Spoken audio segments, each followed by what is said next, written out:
अच्छा जी, a rock R of mass 1.0 into 10 to the power 27 kg, ठीक है, 1.0 10 to the power 27 kg is a large distance from star S and is traveling at a speed of 1 into 10 to the power 4 meter per second. ठीक है जी, the star has mass 1 into 10 to the power 30. The rock travels around the star on the path shown so that it reverses its direction of motion when finally again at a large distance from the star has the same speed initially. ठीक है, तो ये है कि ये जो मीटेराइट था, जो रॉक था, ये इधर आया स्टार के अराउंड, इसकी ग्रेविटेशन पुल की वजह से ये अपनी जो है डायरेक्शन चेंज करी और करते करते फिर से निकल गया।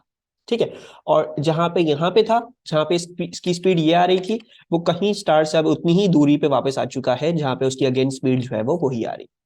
ठीक है जी, मास ऑफ द स्टार भी दिया हुआ है, मास ऑफ द रॉक भी दिया हुआ है, स्पीड भी दोनों पॉइंट्स की आपको दी हुई। अच्छा जी, फिर आपसे पूछ रहे हैं विच स्टेटमेंट इज करेक्ट। ठीक है, और नजर आ रहा होगा कि they are trying to question you about momentum. ठीक है, तो ऐसा करते हैं, let's solve for momentum. Momentum का केस सिनेरियो देख लेते हैं क्या हो रहा है क्या नहीं हो रहा, फिर उस हिसाब से कर लेते हैं।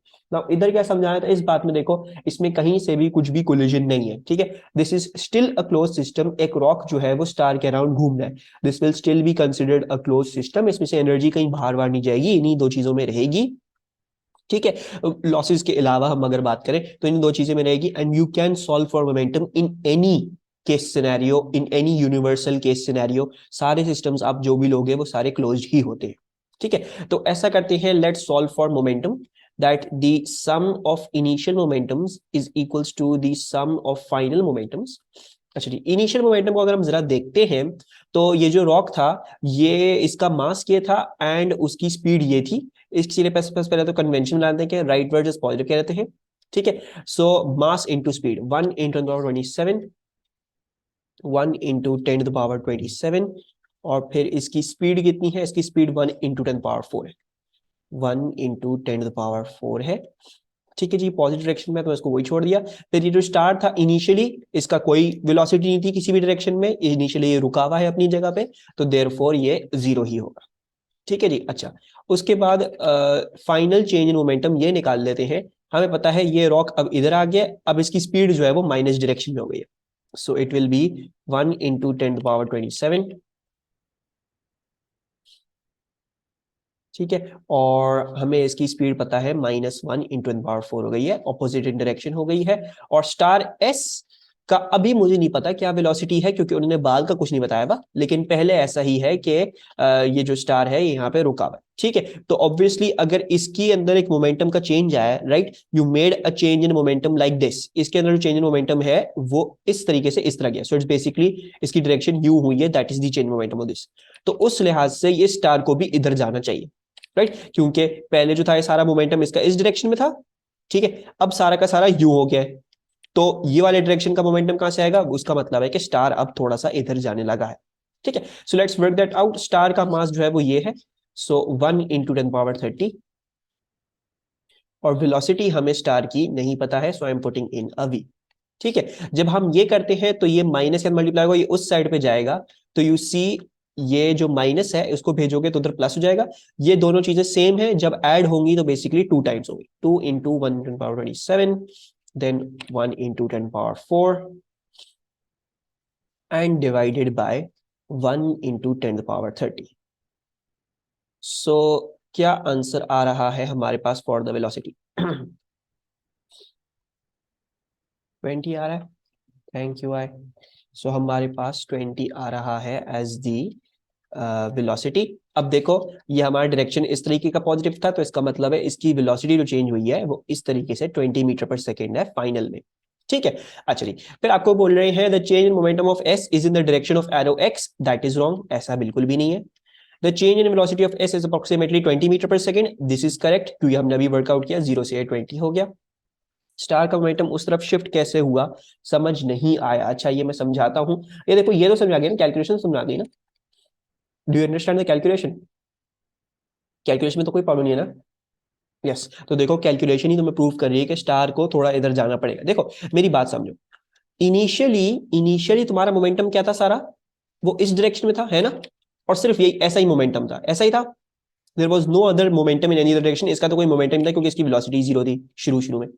ठीक है, जब ऐसा केस सिनेरियो था तो फाइनल मोमेंटम भी कैसा होना चाहिए, फाइनल मोमेंटम भी आपका ऐसा ही होना चाहिए, राइट? आपका ऐसा ही होना चाहिए फाइनल मोमेंटम भी, राइट? अब देखो रॉक आर जो है वो आ चुका इधर और ऑपोजिट डायरेक्शन में जा रहा है, right? But if you give this mass some very, क्योंकि इसका मास जो है वो बहुत बड़ा है, ठीक है, तो इसको अगर छोटी सी भी वेलोसिटी दोगे ना तो वो उसको कैंसिल आउट करके वो उधर की तरफ इक्वल कर सकता है जो भी था आपका इनिशियल मोमेंटम। समझ रहे हो बात को? इनिशियल मोमेंटम था towards the right, you still need a final momentum that should also be towards the right, ठीक है? अब आर तो अगर लेफ्ट की तरफ चला गया तो इसका मतलब है इसका बहुत बड़ा चेंज इन मोमेंटम था टुवर्ड्स द राइट, जिससे कैंसिल आउट हो जाएगा और फाइन और जो इनिशियल और फाइनल की डायरेक्शन थी वो वही आएगी। सही है? बेसिकली इसको ऐसे समझो जैसे जब एक गोल, when you shoot a bullet, ठीक है, जब बुलेट शूट करते हो तो बुलेट जाती है आगे की तरफ, बुलेट जाती है, गन जाती है खुद पीछे की तरफ, ठीक है? क्यों होता है? क्योंकि इनिशियली आप स्टेशनरी थे, right? When you had a gun और उसमें बुलेट थी तो इनिशियली आप स्टेशनरी थे, तो जब आपने बुलेट आगे फायर करी the gun must travel backward, ताकि ये दोनों एक दूसरे को कैंसिल आउट करके again initial momentum final momentum के बराबर कर दें, यानी जीरो कर दें। इनिशियली तो स्टेशनरी था, अगर एक चीज आगे जा रही है तो दूसरी चीज को पीछे जाना पड़ेगा। सिमिलरली अब इसमें देखोगे स्टेशनरी वाली केस नहीं है, but this is the case कि आपका इनिशियल मोमेंटम आगे की तरफ है, सही है? सो अब कुछ ना कुछ ऐसा आपने करना है कि आपका जो फाइनल मोमेंटम आएगा वो भी आगे की तरफ ही आएगा, पूरा नेट नेट की बात कर रहा हूं एज अ होल, ठीक है? सो अब हमें ये तो नजर आ रहा है आर तो उल्टा हो गया, फिर भी हमें राइट की तरफ चाहिए, तो इसका मतलब है एस को बहुत बड़ा मोमेंटम राइट की तरफ मिला होगा चेंज, ठीक है? सो दैट इज दैट, क्योंकि इसका मास ऑलरेडी बड़ा है, इतना बड़ा है, तो उसकी वेलोसिटी में चेंज आया वो बहुत छोटा था। चलिए, बाकी the momentum of R does not change, ये तो हमें दिख रहा है ये चेंज हुआ है, and the magnitude of the change of momentum of R is 10 to the power 3 times greater than the magnitude of change of momentum of S. R का मैग्नीट्यूड, आर का जो चेंज इन मैग्नीट्यूड है वो हम देख लेते हैं। देखो क्या लिखा हुआ है, the magnitude of change in momentum of R is 10 to the power 3 times greater than the change in change in the magnitude of S, ठीक है? मोमेंटम में जो आया, वर्किंग समझा दें एक दफा, अच्छा आके मैं समझा देता हूँ। पहले तो सी स्टेटमेंट समझो, इसमें कंफ्यूज नहीं होना, ये आपसे प्रूव भी नहीं होने वाली, ये समझ नहीं आने वाली किस तरह से करेंगे इसको। बस ये जो मैंने चीज पढ़ाई है कि अगर एक बॉडी का चेंज इन मोमेंटम ऐसा है तो दूसरी बॉडी का चेंज इन मोमेंटम ऐसा होगा, न्यूटन्स थर्ड लॉ से डिराइव होगा, ठीक है? So it is not 10 to the power 3 times greater, it is actually equal. जो उसका चेंज इन मोमेंटम आया उसका भी चेंज इन मोमेंटम वही आना है, सिर्फ इसका मास बहुत बड़ा है, ठीक है? तो जो है इसके अंदर वेलोसिटी का चेंज बहुत कम आया, लेकिन चेंज इन मोमेंटम बराबर है, ठीक है? अच्छा आके वर्किंग ये थी कि इनिशियली ये आर जो था वो इस तरीके से जा रहा था यहाँ पे राइट की तरफ, ठीक है? ये स्टार एस जो था वो स्टेशनरी था, this is a rock travelling around a star, rock is travelling, तो मैंने इनिशियल मोमेंटम डाल दिया रॉक का, कन्वेंशन लगा के मैंने उसका मास उसकी वेलोसिटी डाल दी कन्वेंशन के हिसाब से पॉजिटिव, इसका मैंने मोमेंटम जीरो डाल दिया बिकॉज दिस वाज स्टेशनरी, ठीक है? फिर फाइनल मोमेंटम क्या है? फाइनल में ये हो रहा है कि जो रॉक है वो अब आ गया है अपनी डायरेक्शन के ऑपोजिट, सो मैंने उसका मास लिखा और उसकी डायरेक्शन, उसकी वेलोसिटी डायरेक्शन उल्टी करके लिख दिया, 1 पावर 4 था, मैंने -1 पावर 4 लिख दिया according to my convention, and then plus star का mass and then into its velocity. Change in momentum is always same in magnitude, yes Alma, ठीक है? वी डिराइव दिस ना, कल हमने ये किया था, आखिर तुम्हें समझ में आ गया? कुछ भी नहीं है, सिमिलरली वही वही वर्किंग है, देयर इज नथिंग एल्स, बस इसमें देखो कोई फिजिकल कोलिजन नहीं है, still you can apply change in momentum. अच्छा मैं क्या समझा रहा हूं, हाँ, अल्मा देखो ये न्यूटन्स थर्ड लॉ की स्टेटमेंट, ठीक है? This is a statement of Newton's third law, even if two bodies are not colliding, ठीक है? कोलिजन को भी भूल जाओ तुम, कोलिजन की भी हम बात ना करें, ठीक है? लेकिन you always always always know भाई, initial momentum must be equal to final momentum, ठीक है? Initial momentum must be equal to final momentum, ठीक है? तो उसका मतलब ये है, फॉर एग्जांपल तुमने, अब तुम निकालोगे क्या, तुम निकालोगे momentum of body A initially plus momentum of body B initially with equal to momentum of body A finally plus momentum of body B finally, ऐसा ही होगा, ऐसे ही करते हैं हम हमेशा, वी डू दिस। अब देखो अगर मैं इसको इस तरीके से लिख दूं कि मोमेंटम, इसको उधर भेज दूं और इसको इधर ले आऊं, तो व्हाट यू विल सी, ये हो जाएगा -PBF, F is for final, ठीक है? ये मोमेंटम बॉडी बी है, और प्लस PBI, ठीक है, विल इक्वल्स टू AF और माइनस ए आई। अब देखो मैंने सिर्फ रीअरेंज किया, मैंने न्यूटन थर्ड लॉ भी नहीं लगाया, मैंने सिर्फ ए वाली चीजों को एक जगह जमा कर दिया, बी वाली चीजों को एक जगह कर दिया। आप तुम अगर देखोगे इधर तो isn't this the change, final minus में ले रहे हो प्लस, अगर पहले इस साइड को देखो फाइनल माइनस इनिशियल, ये चेंज नहीं हुआ, change in momentum of A नहीं हुआ, final minus initial change in momentum of A. और बी का देखोगे तो बी क्या है, बी इज ऑपोजिट, खुद ही इधर प्रूव हो गया, फाइनल माइनस इनिशियल कर देते इधर जो है वो इनिशियल माइनस फाइनल होगा। ठीक है, so this is just telling you कि आपकी ये दो चीजें हैं, they will always be equal, you don't even need Newton's third law to prove it for example. ठीक है, तो इट्स जस्ट एलिमेंट्री चीज, हमेशा चेंज इन मोमेंटम आपका बराबर ही होगा, देयर इज नो उधर हमारी कोई कंफ्लिक्ट। अच्छा अब आ जाते हैं इस सवाल पे, और I want every one two do this with me. ठीक है, सब लोग मुझे बताएंगे कि इसमें हम करें क्या, ये हो क्या रहा है। अच्छा, a golf ball of mass m is dropped onto a hard surface from a height h1 and rebounds to a height of h2। ठीक है, तो मैं साथ साथ जो है वो बनाता भी जाता हूँ डायग्राम। एक गोल्फ बॉल थी जिसका मास m था, उसको हमने जो है वो हाइट h1 से नीचे गिरा दिया। ठीक है, it travel down a distance of height h1, और फिर ये जो है वो राइज करके ऊपर आती है टू सम हाइट h2। ठीक है, to some height h2 it comes up again. अब ये h2 इसके इक्वल है कम है ये मुझे नहीं पता, मैंने जो है वो इस तरह से डायग्राम बना दी है, जो भी होगा केस कैलकुलेशन के थ्रू आ जाएगा। The momentum of the golf ball just as it reaches the surface is different from its momentum just as it leaves the surface. यानी जिस मोमेंटम से ये यहाँ पे इनिशियली आया था वो मोमेंटम फाइनली यहाँ पे नहीं है, यानी डेफिनेटली क्या कह रहे हैं, मतलब they basically trying to tell you कि जो फाइनल मोमेंटम यहां से लीव करते हुए था वो इस इनिशियल मोमेंटम जो यहाँ पे लगने पे था वो उतना नहीं है, वो कुछ और आ रही है दोनों वैल्यूज। ठीक है, यानी ऑब्वियसली कोई ना कोई इसने अपनी स्पीड लूज करी है। राइट, अगर ये 20 मीटर पर सेकंड आके यहाँ पे लगी है तो 20 मीटर सेकंड आके गई नहीं है, it is left with for example 15 meter per second. These two velocities initially and finally are different. अच्छा, what is the total change in momentum of the golf ball between these two instants? Ignore air resistance. ठीक है, so how do you think I can work out के total change in momentum क्या होगा? ठीक है, यानी for example you all know कि change momentum निकलता है from momentum final minus momentum initial. How do I find out the final momentum and the initial momentum? G कहां से आ रहा है? How are they getting the G? Between these two instants, एक second, the golf ball is dropped onto a hard surface from high distance. ठीक है, हाँ तो ये बिल्कुल सही। तो अगर I कहती हैं M V minus M U, ठीक है, अब maybe you can do that M V minus M U, और एक और चीज हम ये मैं आप लोगों के लिए और भी साइन कर देता हूँ कि एम वी माइनस यू। ठीक है, ये कर लेते हैं। potential energy would be equals to kinetic energy। हम्म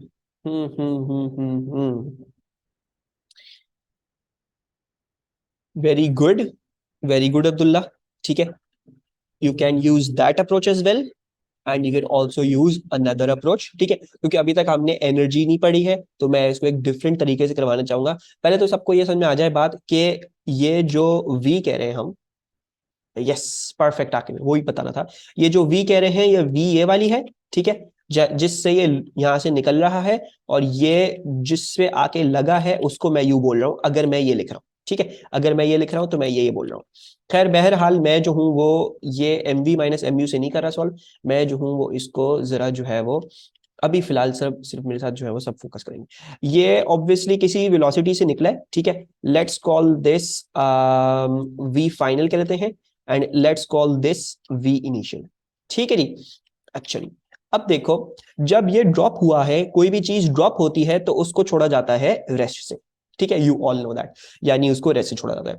और जब भी कोई चीज अपनी मैक्सिमम हाइट पे रीच करती है तो उसकी फाइनल वेलोसिटी क्या होती है? उसकी फाइनल वेलोसिटी जीरो होती है। So using this I can basically find out what V I is and what V F is. ठीक है, किस तरीके से? आपको डिस्टेंस दिया हुआ है, आपको इनिशियल वेलोसिटी फाइनल वेलोसिटी पता है दोनों केसेस की, और आपको क्या पता है? एक्सेलरेशन ऑफ फ्री फॉल भी पता है, दैट इज जी।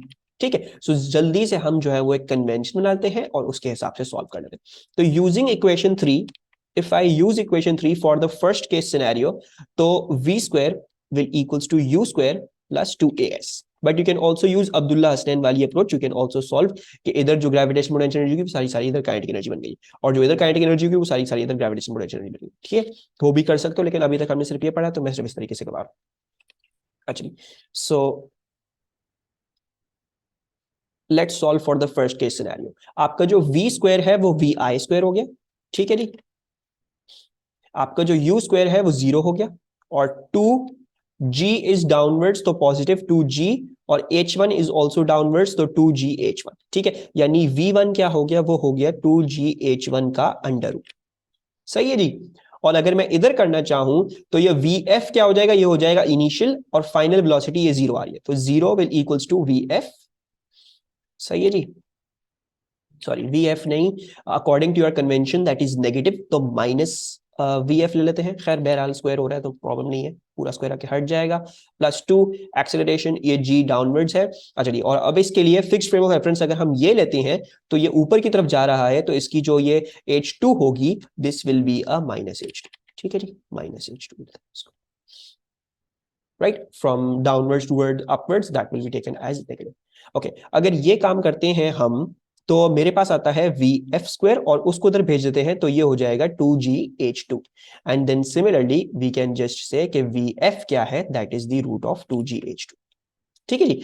अब हम initial momentum final momentum subtract कर लेते हैं. भाई चेंज मोमेंटम क्या आएगा, चेंज मोमेंटम आएगा m vf माइनस vi. ठीक है, like m vf minus m vi, and then m को कॉमन लेके vf माइनस vi करना है. ठीक है, एंड देन देयरफॉर m, एक सेकंड, इधर मिस्टेक हो जाएगी हमसे. We need to see one thing, कि जब तुम स्क्वायर रूट ले रहे हो, ठीक है, तो स्क्वायर रूट का आंसर प्लस और माइनस दोनों आता है. ठीक है, so we can call make a mistake over here. एक सेकंड रुकेंगे, जस्ट बिफोर द स्टेप, ये डालने से पहले मुझे थोड़ा सा कुछ समझाना है. जब आप ये लोगे तो प्लस माइनस दोनों आ सकते हैं. So now you need to, based on your convention, decipher के क्या हो रहा है. ठीक है, अच्छा, तो vi क्या था, डाउनवर्ड्स है, तो इसका मतलब है ये वाला मैं पॉजिटिव लूंगा, 2gh1. सही है जी. और ये जो vf है, vf जो है वो मैं क्या लूंगा, मैं लूंगा क्योंकि ये अपवर्ड्स है तो मैं इसको नेगेटिव वाला लूंगा. ठीक है, तो 2gh2 हो जाएगा. सो it is 2gh2. I hope everyone is understanding ये चीज.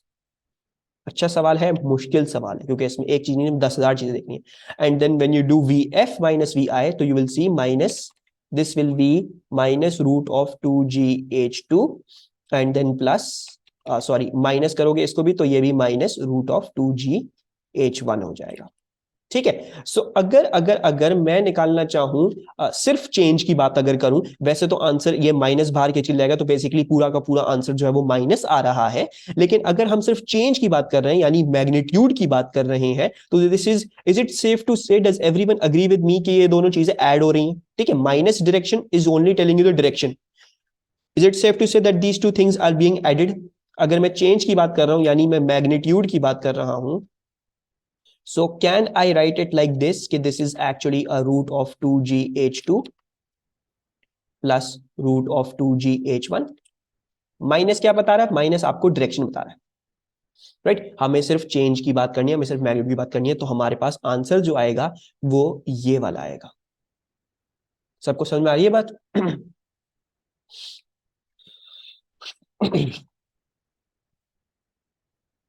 डी भी तो ठीक है, डी भी तो ठीक है, डी ठीक है, नहीं डी ठीक नहीं है. वाई इज डी नॉट ठीक? डी इसलिए ठीक नहीं है, मैं डी को भी जरा दिखा दूं डी ठीक क्यों नहीं है. बेसिकली यही चीज अगर मैं लिखूं दोबारा, so it's basically m and then 2g. अब बेसिकली ये हो रहा है कि इन्होंने 2g पे अंडर रूट ले लिया और h1 प्लस h2 पहले अंदर ऐड कर रहे हैं. तो अगर मैं फॉर एग्जाम्पल इसको करने की कोशिश भी करता हूं, तो मैं अगर 2g रूट 2g कॉमन ले लूं, ठीक है, अगर मैं ये सपोज करते हैं, अच्छा सबसे पहले तो ये बात समझो कि ये रूट और ये रूट अलग अलग है. ठीक है, to express this as a whole root ये नहीं कर सकते आप. ठीक है, अगर ये दोनों मल्टीप्लाई हो रहे होते तो आप ये जरूर कर सकते, आप इसको पूरा अंडर रूट देते, लेकिन these two are being added. ठीक है, बीच में एडिशन का साइन है. सो मैं ये नहीं कर सकता कि मैं जो हूं वो दोनों पे एक सिंगल रूट एक्सप्रेस कर दूं. ये वाला रूट अलग है, ये वाला रूट अलग है. ठीक है, that is a rule, you can not do that. ठीक है, बहरहाल अगर मैं √2g कॉमन भी लेता हूं, ठीक है, अगर मैं √2g कॉमन भी लेता हूं तो मेरे पास आता है √h2 प्लस √h1। ठीक है, again similarly I can not express the square root as a whole. ठीक है, वो स्क्वायर रूट्स दोनों पे जब एडिशन रहता है, आती है चीज की बात, जब एडिशन आती है किसी भी चीज की, तो वो दोनों चीजें अलग अलग एक्सप्रेस होती है, you can not express them as one. सही है, सबको बात समझ में आ रही है? कोई प्रॉब्लम इस एमसीक्यू में? तो ऐसे भी एमसीक्यूज आ सकते हैं तो बहुत मुश्किल है, and they will definitely cause you at least एक मार्क, तो यहाँ पे अक्सर बच्चे जो है वो लूज करके आएंगे। Just let me know so that I can move on. कोई बात समझ नहीं आई है तो पूछो। लेट्स डू जल्दी से this. State what is meant by the mass of a body, ये हमने कल किया था, पता नहीं परसों किया था। You can define it as the कॉन्सन sorry the amount of matter in a substance, amount of matter in a substance. ठीक है, या आप इसको क्या बता सकते हो, you can basically define this as the property of matter that causes to resist changes in motion, उस तरह से भी डिफाइन कर सकते हो, वो दूसरी वाली भी सही है। ठीक है, उसमें दोनों में मार्क्स मिलेंगे। अच्छा, फिर आ जाते हैं हम इधर। Two blocks travel directly towards each other along horizontal frictionless surface, the blocks collide as illustrated in figure 0 in figure 3.1। ठीक है, कुछ ऐसी केस सिनेरियो है, यू गाइस कैन सी। और ये ऊपर नीचे लिखी हुई सारी चीजें जो हो रहा है। अब use Newton's third law to explain why during the collision the change in momentum of block A is equal and opposite to the change in momentum of block B। तो जो मैंने आपको वो डेरिवेशन करवाई है वो यूजलेस नहीं है, you need to learn that derivation, वो आती है। ठीक है, तो we know that ब्लॉक ए जो फोर्स लगा रहा है ब्लॉक बी पे, वो दोनों बराबर हैं लेकिन बस उल्टी हैं, तो एक के आगे आपने माइनस लगा देना है। ठीक है, we also know that their contact times are same,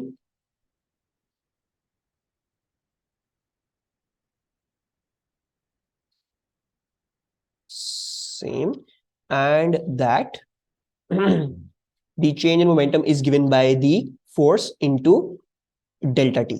right, we learn this formula as well. तो अगर अगर अगर बेसिकली अगर मैं ये करूं एफ ए और दोनों साइड्स पे मैं टाइम मल्टीप्लाई कर दूं जिस पे ये कांटेक्ट में है, सो into time, so therefore I have derived क्या चीज, that the change in momentum of A for example will be equal to the negative change in momentum of B। ठीक है, so do memorise that derivation जो मैंने आपको करवाई। अच्छा, फिर आपको बोल रहे हैं डिटरमिन स्पीड v, तो डिटरमिन स्पीड v क्या कैसे करेंगे, what do you think do I use? They have not told you that this is an elastic collision और इन इलास्टिक कोलिजन, तो आप जो है वो सीधा सीधा ले लोगे कंजर्वेशन ऑफ मोमेंटम। ठीक है जी, सो जल्दी से अगर हम वो कर लेते हैं, this is 3m, this is m, so initial momentum will equals to final momentum। now initial momentum आपका क्या है, 3m is traveling at 0.40, convention बनाना नहीं भूलिएगा कोई भी। ठीक है, so 3m 0.40, 3m and then positive 0.40 metre per second है, देन ये वाला m is negative 0.25 plus m negative 0.25, then final momentum क्या है, फाइनल मोमेंटम आपका 3m है जो अब 0.20 से जा रहा है आगे, so this is 3m, that is 0.20 positive, and then you have mass m की वेलोसिटी v, जो भी है बहरहाल हमें उसकी डायरेक्शन पता हो ना पता हो आप उसको एज v डाल लोगे, खुद ही कैलकुलेशन आपको बता देगी क्या है क्या नहीं। ठीक है, गुड थिंग अगर मास नहीं दिया हुआ हो लेकिन मास एक ऐसे तरीके से डिफाइंड हो कि आपको सब चीजें पता हो, तो you can just cancel out this mass like this, क्योंकि आप क्या कर सकते हो, can divide the whole equation by mass m, सबके नीचे मास m आएगा, वो ऑटोमेटिकली सब कुछ कैंसिल आउट हो जाएगा। Over here you see this will become 1.20 minus 0.25। ठीक है, और ये वाला भी हम इधर ले आते हैं 3 से मल्टीप्लाई करके, so this will be minus 0.60 which will equal to velocity. So what's the velocity coming out to be 5, okay 0.35 positive I presume. खैर बहरहाल उन्होंने स्पीड पूछी है, ठीक है, स्पीड पूछी हो तो इधर माइनस प्लस नहीं लिख के आइएगा, इधर अपना जो है मैग्नीट्यूड ही लिख के आना है। अच्छा, फिर आपसे पूछ रहे हैं calculate for the blocks the relative speed of approach. Relative speed of approach का फॉर्मूला क्या था? Can we give answer in terms of m? No, Alma, you cannot give the answer in terms of m. ठीक है, u1 minus u2, very good Abdullah. So u1 minus u2 करते हैं, u1 minus u2 क्या हो जाएगी, u1 minus u2 क्या थी, this is object one और ये u2 है, सो सॉरी 0.40 और ये ओके 0.40 पॉजिटिव, एंड देन ये ऑपोजिट डायरेक्शन में है तो हम इसको माइनस 0.25 लेंगे। क्या आ रहा है ये, 40, इट शुड बी 0.565, राइट, ठीक है, क्योंकि देखो this minus is in the formula, ठीक है, ये माइनस उसका माइनस नहीं है, तो कन्वेंशन के हिसाब से डालना जब भी यहाँ पे वेलोसिटी डाल रहे हो, ठीक है। अच्छा जी, so this will become a 0.65, और ये वाला the relative speed of separation, the relative speed of separation can be calculated using v2 minus v1, ठीक है, तो हम v2 माइनस v1 लगा लेते हैं, कोई प्रॉब्लम की बात नहीं है। तो v2 क्या है, v2 जो थी वो v थी which was a 0.35 in the positive direction, हमारी कैलकुलेशन हमें बताया 0.35 पॉजिटिव, और v1 क्या है, that is a 0.20, so that is 0.20 and this coming out to be 0.15, ऐसा ही है। So are these two collisions elastic or inelastic? Inelastic, ठीक है, और जस्ट इधर ये चीज देख लीजिएगा, दिस विल बी inelastic, और दूसरा ये कि स्टेट तो कर दिया आपने लेकिन एक्सप्लेन वाला पॉइंट नहीं भूलिएगा, inelastic as relative speed of approach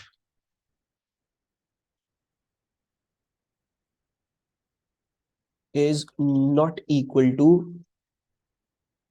relative speed of separation, ठीक है जी। ये मेक श्योर कर लीजिएगा कि इवन दो आपको कोई बात 110% क्लियर हो जाए कि वो होनी नहीं वाली है वो भी, फिर भी क्वेश्चन को बहरहाल फिर भी पढ़ के आ जाएगा।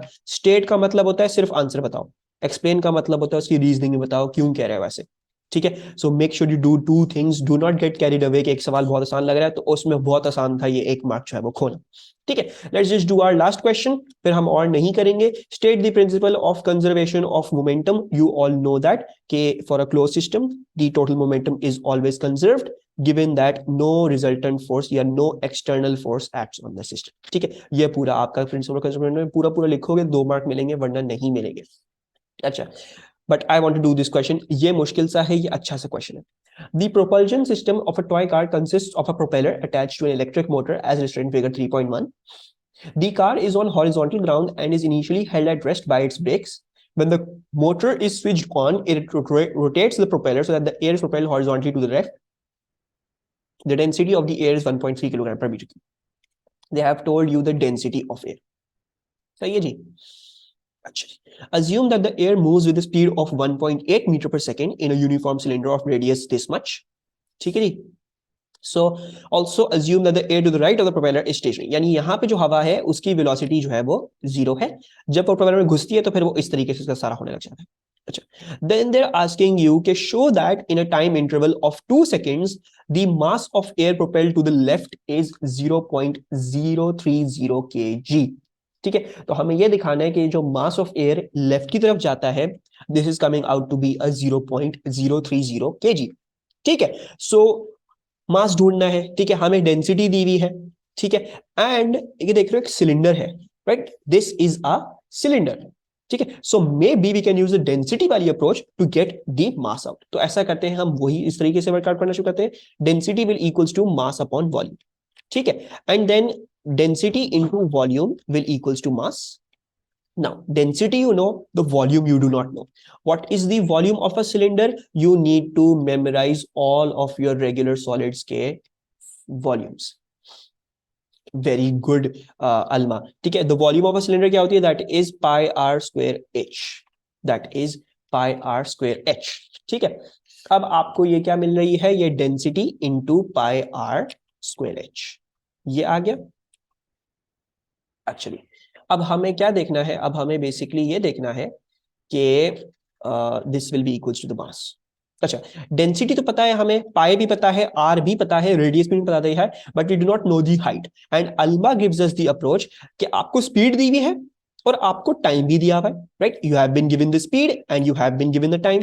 तो ऐसा करें कि s इक्वल्स टू ut लगा के, क्योंकि अब एक्सेलरेशन नहीं है, कोई प्लस हाफ at स्क्वायर नहीं है, तो एक एयर है अपनी कांस्टेंट स्पीड से जा रही है, यू हैव अ 2 सेकंड का टाइम इंटरवल, आप जो है वो डिस्प्लेसमेंट निकाल लें। डिस्प्लेसमेंट से क्या आ जाएगी, आपके पास हाइट आ जाएगी सिलेंडर की। So let's do that. The displacement equal to u, क्या है आपका, u है आपका 1.8 एंड टाइम जो है वो आपका 2 है। So this works out to be a 3.6। ठीक है जी। और अब जो है वो मास आराम से आ जाएगा। Density of air was 1.3 into pi into R square, that is 0.045 square into the height of the cylinder, that was 3.6 meter per second, 3.6 meters in SI units. ठीक है। So are we getting the mass as 0.030 kg? ठीक है।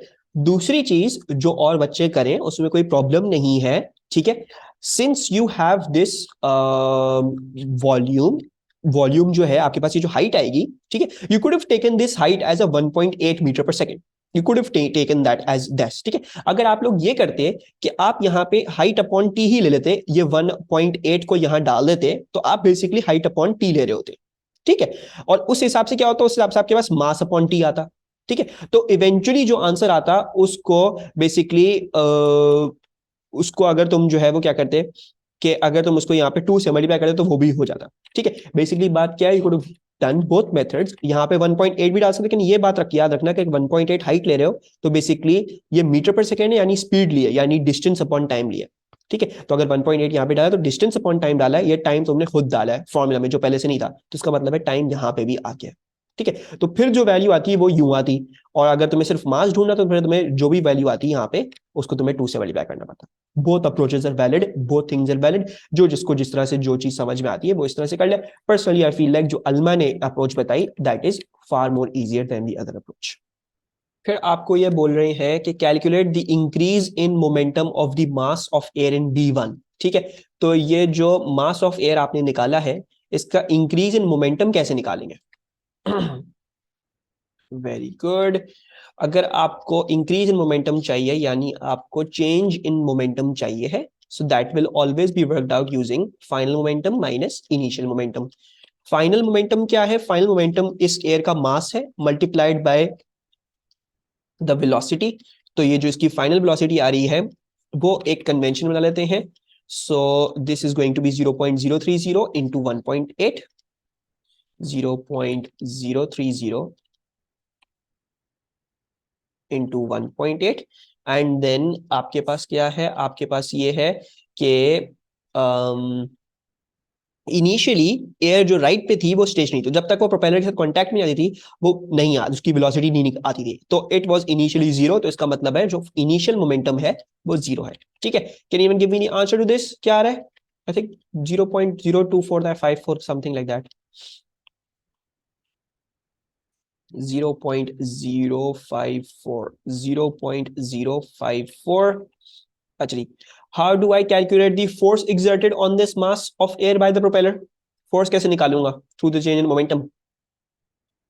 Very good. Force is the rate of change of momentum, force is the rate of change of momentum. तो अगर ये increase आया है और अगर मैं इसको टाइम से डिवाइड कर दूं, 2 सेकेंड्स के टाइम से डिवाइड कर दूं, so I will get the force that is 0.027, so 0.027। Then आपसे ये पूछ रहे हैं कि explain how Newton's third law applies to the movement of air by the propeller. आप मोमेंटम वाली भी दे सकते हो एक्सप्लेनेशन, आप फोर्सेस वाली भी एक्सप्लेनेशन दे सकते हो। उन्होंने पॉइंट आउट नहीं किया Newton's third law in relation to momentum या कुछ भी, उन्होंने बोला न्यूटन थर्ड लॉ कैसे अप्लाई हो रहा है। तो मैं फोर्सेस वाली दे रहा हूँ, काफी आसान है, जल्दी से हो जाएगा। तो basically the force exerted by the propeller, by the, let's say, air on the propeller is equal and opposite